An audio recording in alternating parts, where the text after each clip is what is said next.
Irmãos, compartilhando da palavra, hoje é Dia das Mães, um dia especial para todos nós. E vamos estar meditando, irmãos, na palavra do Senhor em 1 Samuel, capítulo 1, a partir do versículo 9.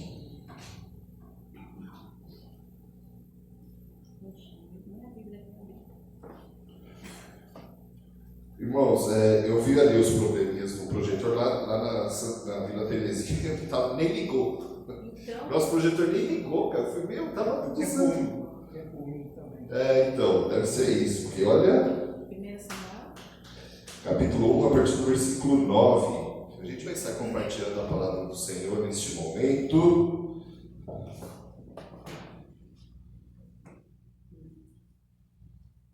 O nosso tema será a oração da fé, Ana, a mulher aflita. A gente hoje vai falar bastante sobre aflição e sobre fé, irmãos. A gente vai estar meditando nessa palavra. Os irmãos encontraram a palavra do Senhor em 1 Samuel, capítulo 1, versículo 9. Amém? O título da minha Bíblia está assim: Ana pede a Deus um filho. Certa vez, eles estavam em Siló e tinham acabado de comer. Eli, o sacerdote, estava sentado na sua cadeira, na porta da tenda sagrada. Aí Ana se levantou aflita e, chorando muito, orou a Deus, o Senhor, e fez esta promessa solene: Ó Senhor Deus Todo-Poderoso, olha para mim, tua serva, vê a minha aflição e lembra de mim. Não esqueças a tua serva. Se tu me deres um filho, prometo que o dedicarei a ti por toda a vida e que nunca ele cortará o cabelo. Ana continuou orando ao Senhor durante tanto tempo que ele começou a prestar atenção nela e notou que os seus lábios se mexiam, porém não se erguia nenhum som. Ana estava orando em silêncio, mas Eli pensou que ela estava bêbada e disse: Até quando você vai ficar embriagada? Veja se pare de beber. Senhor, respondeu ela, eu não estou bêbada, não bebi nem vinho nem cerveja, estou desesperada, estava orando, contando a minha aflição ao Senhor. Não pense que sou uma mulher sem moral, eu estava orando daquele jeito porque sou muito infeliz e sofredora. Então ele disse: Vá em paz, que o Deus de Israel lhe deu o que você pediu. Que o Senhor sempre pense bem de mim, respondeu ela. E saiu, então comeu alguma coisa e já não estava tão triste. Até aqui. Amém. Palavra do Senhor. Nós vemos aqui, irmãos, o clamor de uma mãe aflita. Quer dizer, ela nem era mãe ainda. Ela queria ter um filho, ela era estéril. E ela queria ter um filho. E naquela época, irmãos, hoje, né, eu tenho 3 filhos, para o mundo hoje, ter 3 filhos é bastante coisa. Né? Nossa, quando eu falo que eu tenho 3 filhos, muita gente fala: Nossa, 3? Né? Mas na época da minha avó, e os irmãos mais velhos aqui vão lembrar que 3 filhos não era nada. Né? A minha avó teve 15. Eu fico pensando, 15 anos grávida, já pensou? 15, né? Eu tenho tanto tio que às vezes... Olha só, eu tenho 3 filhos também. Olha que bem, só a mamãe aí. Então, irmãos, o mundo ele mudou muito, né? E tanto é que em alguns países hoje, como a Coreia do Sul, se eu não me engano, ela está arriscada a perder sua cultura, porque eles não têm filho. Eles não querem ter filho. O Japão também está indo por esse caminho. Né? E o mundo mudou muito, mas nessa época, ter filho era tudo, principalmente para a mulher. A mulher tinha que ter filho. Se a mulher não tinha filhos, ela não servia para nada. E é interessante que vamos ver que Eucana, que era o marido dela, ele amava muito ela, ele gostava muito dela, mas ela não podia dar filhos. E era um problemaço nessa época. Sabe, irmãos, enquanto nós olhamos para esse texto e olhamos para a nossa vida, todos nós aqui com certeza temos algum problema muito sério para resolver. Sempre temos, irmãos. Na vida, se nós não tivermos problemas, mas ou porque a gente já morreu, né? Ou porque sempre vamos ter algum problema. E tem gente que pensa que os problemas se resolverão com dinheiro, e não é. Né? Quem conhece gente muito rica, né? Eu conheci gente muito rica, eles têm muitos problemas, até mais que a gente, na verdade. Né? E o dinheiro não resolve tudo. Mas então, irmãos, nós temos aqui um problema de Ana, um problema seríssimo de esterilidade. Ela não tinha filhos. Problema muito sério. E nós vamos ver aqui, irmãos, uma mulher com um problema muito sério, mas também uma mulher que orava. Uma mulher que clamava ao Senhor. Uma mulher que estava aflita, ela vivia em aflição. Né, irmãos? E muitas vezes nós somos levados a pensar que agora eu sou crente e eu tenho que viver sempre feliz e contente e sorrindo. E nem sempre a vida é assim. Nós temos problemas, nós temos aflições sim, nós temos momentos de tristeza sim. Né? Eu lembro quando eu estava no seminário, tinha um colega inteligentíssimo, eu admirava muito ele. Né? Hoje é o pastor Nelinaldo, o nome dele. Gente boa demais. E um dia eu cheguei e falei, e aí Nelinaldo, sua alegria? Sua alegria e tristeza também. Bastante tristeza. E a história de vida dele é bem complexa, onde eu conto para os irmãos. Mas irmãos, nós vemos aqui uma mulher que orava, uma mulher que estava aflita, uma mulher que tinha um problema muito sério. E o clamor de Ana, irmãos, revela que Deus soberanamente age por meio da oração de coração quebrantado segundo o seu propósito eterno. Deus, ele age, irmãos, até mesmo nas nossas aflições. Muitas vezes não entendemos porque passamos por tanta luta. Eu sinceramente, às vezes fico, meu Deus, né? Sou servo do Senhor. Tem gente que é dizimista, fala, eu sou dizimista. Sou dizimista fiel todo mês. Isso não quer dizer nada, irmãos. Porque a partir do momento que nascemos, nós vamos, o próprio nascimento da gente já é um sofrimento. Alguns cientistas que estudam essa parte do crescimento humano, eles dizem o seguinte, que um ser humano chegar na fase adulta é um milagre. É muita coisa. Muita coisa pode acontecer até chegarmos na fase adulta. E quem que garante, irmãos, que se propõe a garantir que vamos chegar na fase adulta é a nossa mãe. Né? Como mãe sofre, né? Tipo, ai meu filho, o que está acontecendo? Onde que ele está? E eu lembro quando eu era menino, eu aprontava muito, irmãos. Né? Aprontava demais. Nossa, eu me machucava de cada jeito que nem eu acreditava. Né? Era um negócio. E a Jade puxou o pai dela, eu acho. Né? Mas eu me machucava de cada jeito, irmãos, que daí ia minha mãe me socorrer. Né? Então, irmãos, nós vemos aqui o papel da mãe no nosso crescimento. Né? Nós vemos aqui o papel da mãe na oração, no momento de aflição. Né? Então nós vamos ver aqui, irmãos, algumas lições que Ana traz para cada um de nós. Nesse dia chuvoso, um dia... Eu particularmente, irmãos, adoro um dia assim. Nossa, como eu gosto de um dia assim nublado.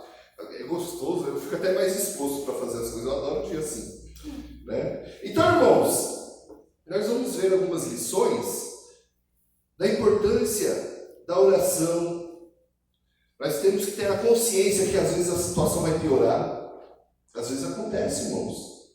Nós temos que, irmãos, ter atitudes de fé, e essas são as lições que vamos aprender hoje. Mas a primeira lição, irmãos, que está no versículo 10, é a importância da oração. Versículo 10 vai dizer o seguinte, versículo 10... Aí Ana se levantou aflita e chorando muito, orou a Deus, o Senhor. Vemos aqui, irmãos, que ela não estava nem dormindo direito, estava aflita.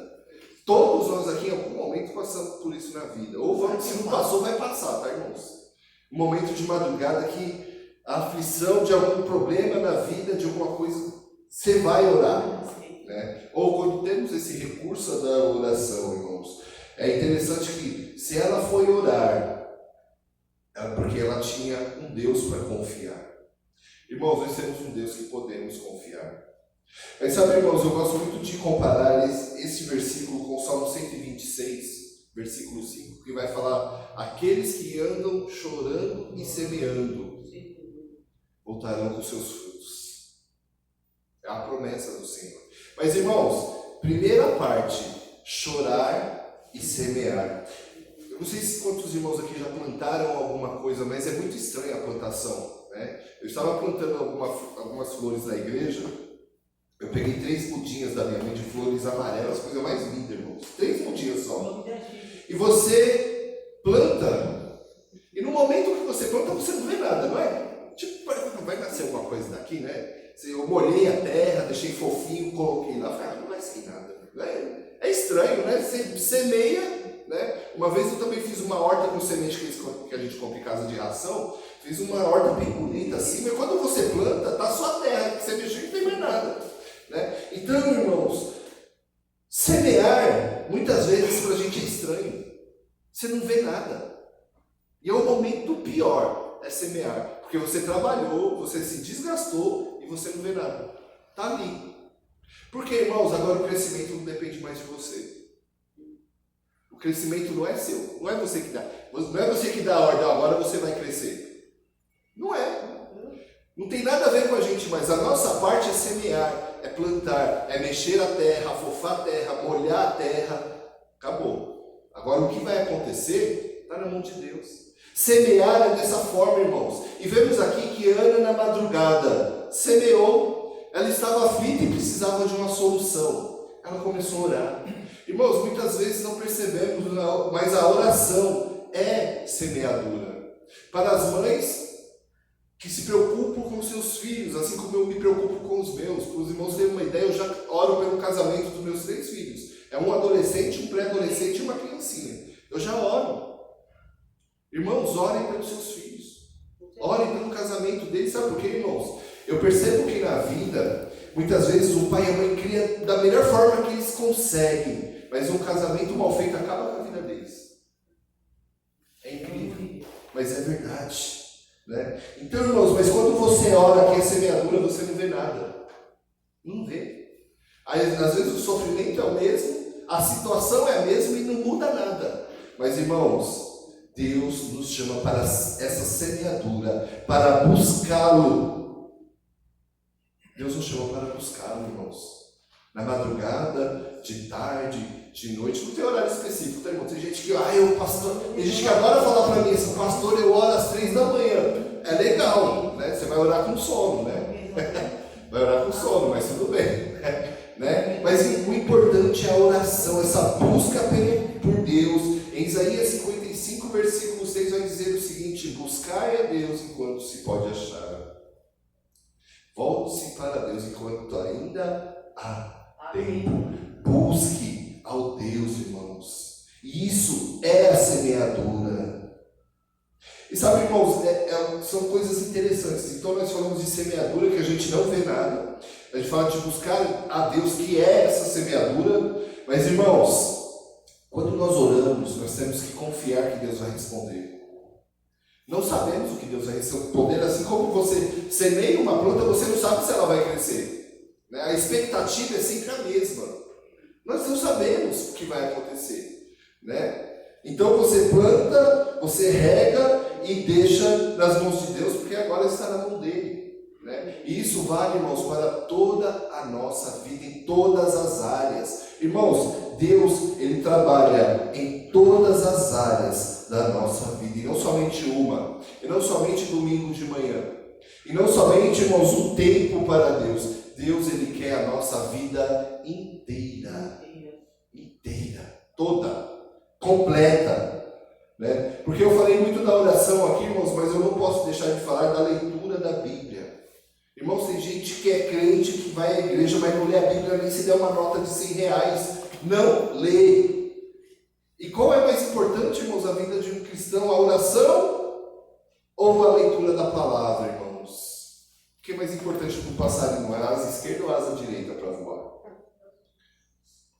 Irmãos, para buscarmos esse Deus, nós temos que conhecer, ter intimidade com essa palavra todos os dias, buscar a esse Deus e confiar na resposta, porque Ele vai responder. Nem que seja não, mas Ele vai responder. E às vezes, como é duro levar não de Deus. O apóstolo Paulo, ele levou alguns nãos de Deus, sabe, irmãos? E é interessante a vida de Paulo, porque ele não era acostumado a receber não de Deus. Ele orava, a pessoa era curada, ele orava, o morto ressuscitava. Ele pregou tanto uma vez que uma pessoa caiu da janela do 3º andar, morreu, ele foi lá e ressuscitou a pessoa. Agora, quando Deus falava não, aí Deus fala para ele: a minha graça te basta. Deve ser doído. Porque às vezes você tem um espinho na carne e você fala: Senhor, a minha graça te basta. E o pior, irmão, é que ele semeou, porque ele orou 3 vezes, né? A minha graça te basta, não. É doído. Mas, irmãos, esse é o Deus que nós servimos. Porque nós somos os servos. Nós não somos, irmãos, os patrões. Nós não somos os chefões. Nós somos servos. E o servo, irmãos, ele simplesmente obedece. Obedece a esse Deus que ama esse servo inútil que eu sou.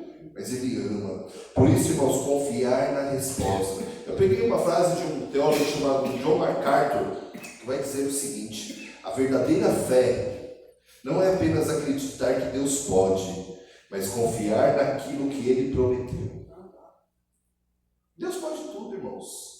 Agora, confiar no que Ele prometeu, confiar no que Ele vai fazer, confiar se Ele vai dar o crescimento, aí é mais difícil. Aí é complicado. Mas é para isso, irmãos, que Deus nos chama. E a aplicação para essa palavra na nossa vida, irmãos, é orar sem cessar. Orai sem cessar. Qual o pedido que temos hoje? Ore, não desista. A não ser que Deus diga não muito claramente, mas fora isso, ore, persista. Irmãos, porque Ele vai responder. Deus, Ele responde. Muitas vezes a aflição e a angústia, como era de Ana, é grande, mas Ele responde. Ele responde a cada um dos seus filhos. Quando nós semeamos, quando nós buscamos e quando nós confiamos que Ele vai responder, irmãos. Por isso, irmãos, ore sem cessar. Ore por essa igreja sem cessar. Ore por essa igreja sem cessar, porque nós vamos vencer em nome de Jesus. Não estamos vendo nada ainda, talvez seja o tempo ainda da semeadura, mas Deus vai dar o crescimento em nome de Jesus. E vemos também, irmãos, uma segunda lição. Então vemos que a primeira lição é a importância da oração de Ana de madrugada, orando, não dormia, triste e aflita. A segunda lição é para animar a igreja, tá bom? A situação pode piorar. A situação pode piorar. Versículo 12 e 14, irmãos. Ana continuou orando ao Senhor durante tanto tempo que Eli começou a prestar atenção nela. E notou que os seus lábios se mexiam, porém não saía nenhum som. Ana estava orando em silêncio, mas Eli pensou que ela estava bêbada. E disse: até quando você vai ficar embriagada? Veja se pare de beber. A situação piorou, irmãos. Ela vai ao templo, está lá o sacerdote que era carnal, porque o sacerdote aqui, irmãos, ele já não tinha nada a ver com Deus, mas ele era autoridade ali. Ele era autoridade naquele lugar. E ela orando, chorando, aí o sacerdote, que é autoridade, vai olhar para ela e vai falar: ô, para de beber, meu. Tá ruim. Mas, irmãos, olha que interessante. Ela orou, ela semeou, ela buscou e a situação piorou. Porque ficou pior. Ela podia pensar: aí não dá, aí parei, né? Parei. Mas tem gente que Porque... tem gente que fala assim: para de beber você. É verdade. Então, irmãos, o que acontece? Olha só, a situação parece que piorou. Piorou. Meu Deus, e agora? Um sacerdote totalmente carnal, longe de Deus, com autoridade. Tem mais esse detalhe, irmão. Nessa época, o sacerdote era a autoridade máxima. E fala: para de beber, cachaceira, né? Mas olha só, irmãos. Nós vemos que Deus usa até o sofrimento para cumprir a sua vontade. Ai, dói, né? A pregação está doída. Mas, irmão, quando eu preparei, eu fui primeiro a apanhar, né? Então, segura aí, né? Então, irmãos, Deus usa até o sofrimento para cumprir a sua vontade. Como é difícil aprender essa lição, né? Mês passado eu fiz uma série de mensagens sobre lições difíceis de aprender, e essa aqui é mais uma. É difícil de aprender isso, irmãos. Mas é o Deus que trata os seus filhos como se fosse filhinho de papai. Não é o nosso Deus. O nosso Deus, ele trata a gente, irmão, se precisar bater, ele bate, né? Ele açoita a todos aqueles que ele ama. Se você estiver apanhando da vida e Deus estiver no controle, sabe que é o próprio Deus que te ama e muito, porque Ele quer ver você crescer, desenvolver, florescer. Mas temos que passar pelo processo. E esse processo muitas vezes é muito difícil. Porque, irmãos, você pode ir em qualquer igreja hoje, e as pessoas vão falar que tudo vai ser solucionado só de você dar o dízimo. Ah, dá o dízimo, está tudo certo. Mas não é isso que eu vejo na Bíblia, porque ela, se tivesse de dar dízimo aqui, ela dava. Mas não é isso. Ela buscou, ela se humilhou diante do Senhor. E a situação pode piorar. E parece que piora. Mas Deus usa o sofrimento para cumprir a sua vontade. Timothy Keller, um outro teólogo que eu gosto muito, ele tem uma frase que diz o seguinte: o sofrimento tira as falsas esperanças e nos obriga a encontrar nossa esperança final em Deus. Muitas vezes temos falsas esperanças, irmãos. Esperança no lugar errado. Mas Deus, ele tira essas falsas esperanças por meio do sofrimento e coloca no lugar certo, que a esperança final é nele. Como diz a palavra do Senhor, tudo foi feito por meio dele e para ele. A ele toda a glória eternamente. É difícil de aprender essa lição, irmãos, mas é o que a palavra de Deus nos ensina. É dolorido, dói, mas, irmãos, é isso que Deus te ensina hoje por meio da vida de Ana, que nem era mãe ainda. Aquela não era mãe, e hoje em dia das mães, né? Mas, irmãos, ainda ela não era mãe, então ela já passou por duas situações. Ela já buscou o Senhor e a situação dela piorou. Duas situações complicadas. Mas, irmãos, Ana ainda, né? E isso é uma aplicação para a nossa vida no dia a dia. Reconheça a sua dependência de Deus em todas as áreas de nossa vida. Reconhecer a dependência de Deus muitas vezes é bem difícil, mas, irmãos, eu dependo do Senhor. Eu dependo do Senhor todos os dias, em todas as situações. Mas quando estamos em Cristo, irmãos, ainda que nós morramos, nós vencemos. Porque se nós morrermos agora, cai o teto na nossa cabeça e nós morremos agora, nós vamos para os braços do Pai. Vencemos. Amém. Vencemos. Nem a morte, irmãos, vence mais a gente. Mas isso não quer dizer que não vamos passar por momentos difíceis. Vamos passar. Mas seremos muito mais do que vencedores.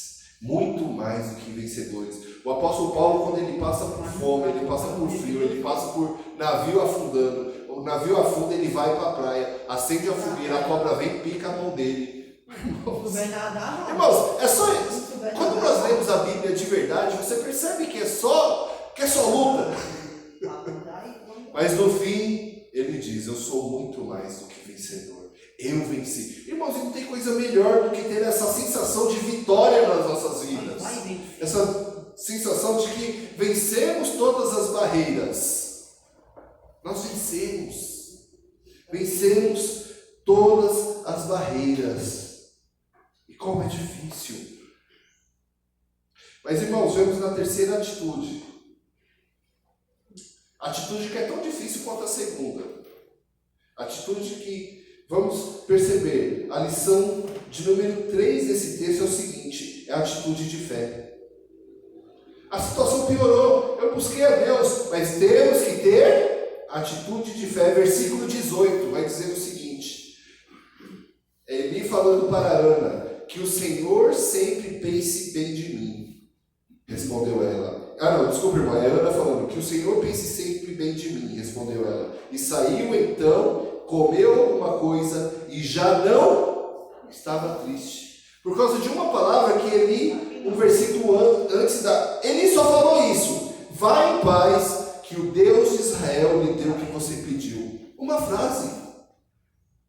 A situação anterior, estragou tudo, né? Chamou ela de bêbada, autoridade. Mas ela não aceitou isso. Aí, por causa dessa autoridade que ele ainda tinha, ele disse: vai em paz, que o Deus de Israel lhe deu o que você pediu. E vemos, irmãos, a atitude de fé de Ana, que não tinha acontecido nada, só tinha piorado a situação. Porém, irmãos, ela já não estava triste e ela foi comer. Olha que interessante, não tinha acontecido nada, ela não viu nada. Mas, irmãos, a atitude de fé gera expectativa em nós. Vai acontecer, talvez não aconteça, mas a expectativa, irmãos, a confiança, a atitude de confiança. É difícil quando somos realistas. Você olha para a realidade. Eu converso muito com a irmã Valéria, com a presbítera Valéria, e eu tenho orado muito por alguns parentes meus, irmãos, daí eu vou visitá-los. Eu oro muito por eles. Aí você olha a realidade e fala: mano, sabe, você fala: meu, por que eu estou orando? É uma situação pior que a outra, sabe assim? É uma coisa pior que a outra. Eu falo: meu Deus, por que eu tenho orado? Olha a situação dessa pessoa. Mas, irmãos, vamos continuar orando, orai sem cessar, orai sem cessar. Porque as nossas vidas, irmãos, estão nas melhores mãos que poderia estar em todo o universo. Eu gosto muito de fazer essa comparação, irmão. Se você pegar uma bola de futebol e colocar nos meus pés, não vale nem 10 centavos. Mas o pé do Neymar, que nós estávamos falando hoje, vale milhões, né? O cara ganha milhões e milhões por mês. E vive né? atestado, né? E vive zoado, né? A gente tem grana. Irmãos, uma bola de basquete na mão de antigamente de Michael Jordan, né? Não sei se o irmão Jordan falou, foi um dos maiores da história. Vale milhões. Uma bola de basquete na minha mão não vale nem 5 centavos, vale menos que a de futebol ainda. Mas as nossas vidas nas mãos do Senhor, irmãos, pode tudo. Pode tudo. Irmãos, a sua vida está nas melhores mãos. E se passamos por aflições, se passamos por lutas, tenha atitude de fé. Ore e fique na expectativa. Pastor, piorou a situação. Deus proverá. Deus proverá. O que vai acontecer, não sei. Deus proverá em nome do Senhor Jesus. Amém. Sabe, irmãos, um outro teólogo que eu peguei uma frase dele aqui, diz o seguinte: Deus não é um recurso para resolver nossos problemas, mas uma presença para nos acompanhar na jornada. Ele não somente resolve nossos problemas, no meio do problema, irmãos, Ele está junto de você. Ele está junto de cada um. É junto, irmãos. Intimidade. Eu gosto muito do profeta Elias e Eliseu. E eu admiro a intimidade que eles tinham com Deus. Quando Elias fala assim: por meio da minha palavra não choverá durante 2 anos. E não choveu. Não choveu. Porque ele tinha intimidade com o Senhor. Ele sabia qual era a vontade do Senhor. Por isso, irmãos, confiemos em Deus não somente para resolver os nossos problemas, mas saiba que Ele te acompanha. Ele está com você. Ele está dentro de você por meio do Espírito Santo do Senhor. Somos mais que vencedores. Somos mais que vencedores. Irmãos, a nossa fé é um firmamento sólido. É a rocha. Eu gosto muito de uma passagem quando Pedro fala que o Senhor Jesus é o Filho de Deus, né? E Jesus fala: Pedro, sobre essa pedra edificarei a minha igreja. A palavra no grego ali é Petra, né? Quando ele fala Pedro, na verdade é um fragmento de rocha, só uma pedrinha, um pedacinho de pedra. E quando ele fala Petra, é a rocha. Sobre essa rocha, irmãos, fique firmado sobre a rocha, sobre a Petra. Porque, irmãos, nada vai poder nos vencer. Nada.